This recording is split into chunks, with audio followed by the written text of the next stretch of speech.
আমাদের উত্তরবঙ্গের দিকে তো বলতে না ওইভাবে নাই, অনেক জায়গাতে নেই। সিলেটের কিছু জায়গায় আছে, উত্তরবঙ্গের কিছু জায়গায় আছে, সব জায়গাতে নেই। ধান কাটা হচ্ছে, তাহলে এই যে ধান কি সবাই কাটতে যায়? লেবার কি সবাই? কত লক্ষ লোক ধান কাটতে যায় বাইরে থেকে? এগুলি কথা, মানুষ ভোট দিতে যায় নাই, ভোট দেওয়ার প্রয়োজন বোধ করে নাই, এটা ভোট মনে করে না। তাই উনি তো এক এক সময় এক এক কথা বলে। ওনার তো বিচার হবে এই বাংলাদেশের মাটিতে।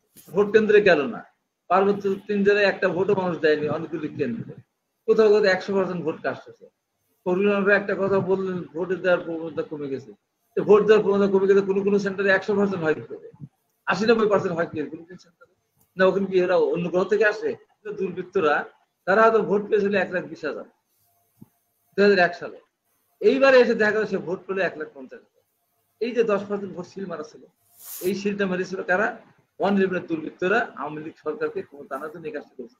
আসলে এটা আমার কাছে নতুন মনে হচ্ছে। প্রতিবারই সংসদ নির্বাচনের পর কোন সময় ছিল 10 কোটি, কোন বছরে ছিল 15 কোটি, ফখরুল ভাই যখন ছিল তখন 20 কোটি, এবার দিয়েছে 25। এটা সরকার একদম ওপেন ঘোষণা করে দেয় প্রত্যেকটা এমপির জন্যই, ছোট না বড় না, এখানে ভাগটা সমান দেয় 25 কোটি টাকা করে। এবার সবাইকে দিয়েছে, ব্যারিস্টার সুমনকে। ব্যারিস্টার সুমন এই কথাটা বলেছেন, তাতে কোনো বিপত্তি হওয়ার কোনো কারণ নেই। এখন এই যে ফখরুল ভাই যে কথা, ওইটাই তো বাস্তব। 25 কোটি টাকা প্রত্যেকটা এমপিকে দিয়েছে, অথচ সেই এলাকায় কাজ হচ্ছে 200 কোটি 300 কোটি টাকা, সেটা ভিন্ন আলাদা। এটা এমপিতে প্রায়োরিটি দেয় যে আপনি এলাকায় ভোট চাওয়া মানুষকে চান। অনেক সময় একটা রাস্তা দেখা যাচ্ছে যাচ্ছে, সেদিকে রাস্তা নেই, ধরে বসে যে এমপি হলে আপনি আমার রাস্তাটা করে দিবেন।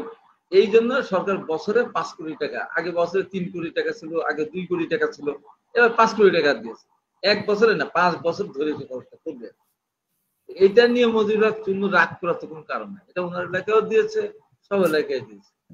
এবং উনি যেহেতু বিরোধী দলের চিফ হুইপ, যেভাবেই হোক ওনার এলাকাতে আরো উনি আরো অন্যভাবে আরো সহজ তিনি আরো অনেক কাজ করতে পারবেন। তো সেখানে তার এলাকার জনগণের হওয়ার তার কোনো এখানে সুযোগ আছে বা সমস্যা পড়বে বলে আমি মনে করি না। এখন কথা হলো যে মজিদ হক চন্দ্র সাহেব নির্বাচনের আগে অনেক বড় বড় কথা বললেন। একসময় বললেন নির্বাচন করব না, আবার বললেন নির্বাচন আমরা একাই করব, আমরা 300 আসনের মনোনয়ন দিয়েছি। আবার আওয়ামী লীগের সাথে সিট ভাগাভাগি হলো, আমরা জানি না তো আমাদের সিট দিয়েছে কিনা, তা আমরা জানি না, কেন দিল তাও জানি না, কেন ওরা দিয়েছে আমরা বুঝি না, নানান কাহিনী নানান সময় বলেন। এখন গোলমেলে হয়ে গেছে, যে কারণে উনি আগেও মন্ত্রী ছিলেন, এমপি ছিলেন, ওনাতে এত রিয়াক্ট করার এখানে কোনো কারণ আছে বলে মনে করি। এখন আমি তাই এই বিষয় নিয়ে বেশি কথা বলতে চাই না। এটা সরকারই নির্ধারণ করে দেয়, একেবারে ওপেন করে দেয়। এটা তো কোনো লুকোচুরি জিনিস না, লুকোচুরি জিনিস। আর এমপিরা তাদের যদি কোনো সুযোগ সুবিধা ভাতা পেয়েই থাকে, তাতেই বা কি অসুবিধাটা কি? এখন এমপিরা মনে হয় 1,70,000 টাকা তারা সম্মানী ভাতা পান, আরো আদার্স অন্য কিছু আছে। এটা যদি বলে যে মাসে আমার 2 লক্ষ 2.5 লক্ষ টাকা এটা ওটা দিয়ে আমি যখন হয় তখন এত টাকা পাই, তার যাতায়াত ভাড়া এত টাকা পাই, হ্যাঁ এই সমস্ত মিলাতে এত টাকা পাই, বলতে সমস্যা ঠিক। তার এলাকার মানুষের সামনে বললে তো সমস্যা নাই। এখন এলাকার মানুষ এগুলো জানালে এত খুশি হয়। এই ব্যাপার নিয়ে এত কিছু বলারও দরকার না, আমরা এই ব্যাপারে সময় নষ্ট করতে চাই না। আসলে এই যে ভোটটা হলো বুঝলেন, এটা যে আলোচনার বিষয়বস্তু, কিসের ভোট? নিজেরা নিজেরা আওয়ামী লীগের মধ্যে এটা ভোট, আওয়ামী লীগের সমর্থন কমতে কমতে এমন জায়গায় গেছে, ভোটার আসবে কইতে, প্রকৃত ভোটার কয় পার্সেন্ট গেছে? এরা ভোট চুরি করে জনগণের অধিকার কেড়ে নিয়ে দেশের অর্থনীতিকে ধ্বংস করার মধ্য দিয়ে টোটালি তো দেশের মানুষ এদের থেকে মুখ ফিরিয়ে নিয়েছে। এই চোরদের ভোট দিতে মানুষ যাবে কেন সময় নষ্ট করে? আর ধান কাটার কথা যেটা বলছে, ধান কাটতে মানে হ্যাঁ প্রধান নির্বাচন কমিশনের ওয়াইফে গেছে, কথাটা মনে হচ্ছে এরকম। ধান কয়টা, সব জায়গায় কি ধান কাটায় গরু ধান আছে না? আমাদের উত্তরবঙ্গের দিকে তো গরু ধান এখন ওইভাবে নেই, অনেক জায়গাতে নেই। সিলেটের কিছু জায়গায় আছে, উত্তরবঙ্গের কিছু জায়গায় আছে, সব জায়গাতে নেই। ধান কাটা হচ্ছে, তাহলে এই যে ধান কি সবাই কাটতে যায়? লেবার কি সবাই? কত লক্ষ লোক ধান কাটতে যায় বাইরে থেকে? এগুলি কথা, মানুষ ভোট দিতে যায় নাই, ভোট দেওয়ার প্রয়োজন বোধ করে নাই, এটা ভোট মনে করে না। তাই উনি তো এক এক সময় এক এক কথা বলেন। ওনার তো বিচার হবে এই বাংলাদেশের মাটিতে। উনি একবার বললেন 7ই মে নির্বাচন, 7ই জানুয়ারি নির্বাচনে 3টার সময় বললেন 26-27% ভোট কাস্ট হবে, যদি তখন 5-7% কাস্ট হয়নি। এরপরে উনি বলতে গেলেন, বলতে পাশে থেকে বলে 40% বলে দিল 40%। এরপরে তিনি বলে 41%, একটাও ঠিক নেই। এটা মহা মিথ্যাবাদী, অযোগ্য, অথর্ব এই সমস্ত লোকজনকে বসা গেছে। এটা তো সরকারের দাস অনুদাস। দাসদের দিয়ে কি হবে? দাস প্রথা যে ছিল, দাসদের যা করতে বলতো তাই তারা করতো। এ তো তাই, এতে নিজস্ব যোগ্যতা, নিজস্ব কারণে তো তারা নির্বাচন হয়নি, হয়নি। সরকার তাদের করেছে, তারা হয়েছে। তো সরকার যেভাবে করবে সেভাবেই তারা করবে। আর এই যে একটা বাল খেললো কথা, যে বিয়ের কারণে কি বলে ধান কাটার কারণে ভোট, ধান কাটে মেয়েরা ধান কাটতে যায়, ওই সমস্ত কলেজ বিশ্ববিদ্যালয়ের ছাত্র তারা ধান কাটতে যায়, এর মধ্যে গেছে। এই যে কথা, আসল জায়গার খবর নেই। আসলে তো এই নির্বাচনটা হওয়া তো উচিত। এইভাবে এক দলের ভিতরে নির্বাচন করে লক্ষ লক্ষ না শত শত কোটি টাকা খরচ করার কোন যুক্তি আছে? স্বাধীন নির্বাচন হলো, বিরোধী দল গেল না, মানুষ ভোট কেন্দ্রে গেল না, পার্বত্য 3 জেলায় একটা ভোটও মানুষ দেয়নি, অনেকগুলি কেন্দ্রে কোথাও কোথাও 100% ভোট কাস্ট হয়েছে। একটা কথা বললেন, ভোটে দেওয়ার প্রবণতা কমে গেছে। ভোট দেওয়ার প্রবণতা কমে গেছে, কোনো কোনো সেন্টারে 100% হয় কি করে, 80-90% হয় কি কোনো কোনো সেন্টারে? না ওখানে কি এরা অন্য গ্রহ থেকে আসে?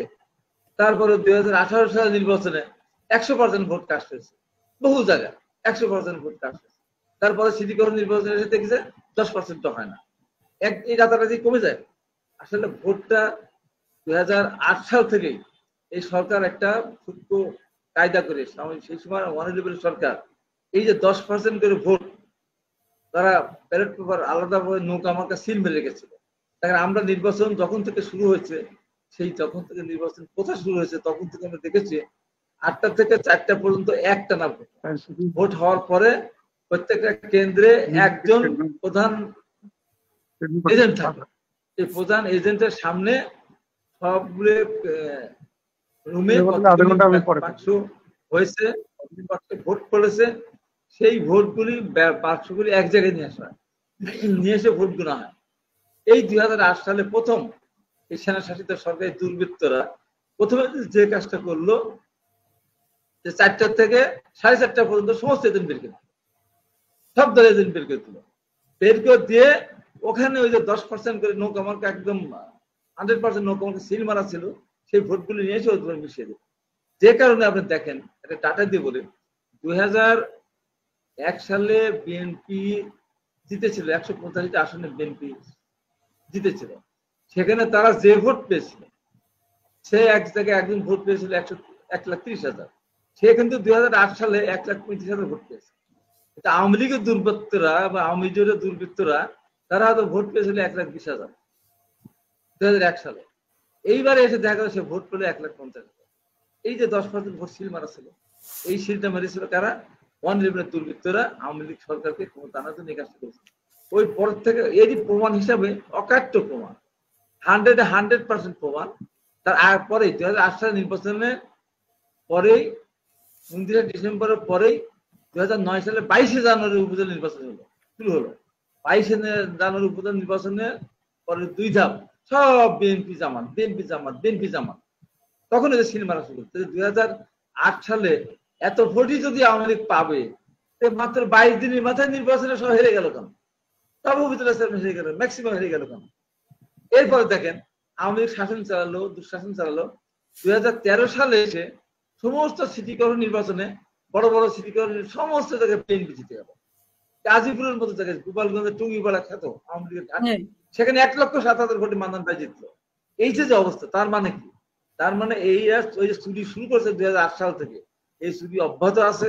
এবং 2014 সালে এসে ভোটটা করলো 153 বিনা ভোটে, 153। তারপরে দেখেন 14 সালের নির্বাচনে বিএনপি যায় নাই, কিন্তু যেই নিয়ে আপনার নির্বাচন হলো জানুয়ারিতে, যেই নির্বাচন হলো উপজেলা, সেখানে প্রথম 2 ধাপ সব আবার বিএনপি জামাত।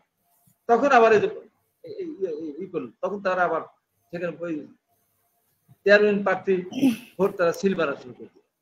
তার মানে কি? এই দেশের মানুষ আওয়ামী লীগের কাছ থেকে অনেক আগে মুখ শুকিয়ে নিয়েছে। 2001 সালে, 1996 সাল থেকে 2001 সাল পর্যন্ত যে আওয়ামী লীগ ক্ষমতা ছিল, সেখান থেকে মুখ ফিরে নিয়েছে। এই মুখ আর আওয়ামী লীগ, দেশের মানুষ আওয়ামী লীগের কম দিকে ফিরে আসে না। তার বাকি যা হচ্ছে এটা কারচুপি করে বিভিন্ন সময় বিভিন্ন কাজটাজি করে এটা হচ্ছে। এখন তারই প্রমাণ হিসাবে এই যে 2024 সালে 7 জানুয়ারি নির্বাচন হলো, সেখানে মানুষ ভোট দিতে আসে না। আজকে দেখলাম অনেক জায়গায় আনসারের রান্না বাড়া করছে, বিভিন্ন জায়গায় ঘোরাফেরা করতেছে, মানুষ এদিক ওদিক তাকাই দেখছে, মাঠে কোনো লোক নাই। অথচ ভোট দেখা 30-40% ভোট এলো। নির্বাচন বলতে পারবে ভোট 30-40%, এটা একবার 3 দিন সময় লাগে। ফখরুল ভাই বলেন 3 দিনে জানা যাবে না কেন? এখনই তো জানা গেছে। তাকে বিভিন্ন জায়গায় আমরা তো খবর নিয়েছি। এবং চ্যানেল দেখালো, আপনার একটা কেন্দ্রের সময় দেখালো যে একটা জায়গায় 1 ঘন্টা যাবে, একটা ভোটও পড়ে, একটা কেন্দ্র সেখানে ভোট হচ্ছে 34, একটা জায়গায় ভোট পড়ছে 2টা। 1 ঘন্টার মধ্যে একটা ভোটও যদি একটা না পড়ে, তাহলে সেই ভোট কয়টা পড়তে পারে? এই যেভাবে চুরি করতে করতে দেশটা চুরি করে ধ্বংস করে দিল।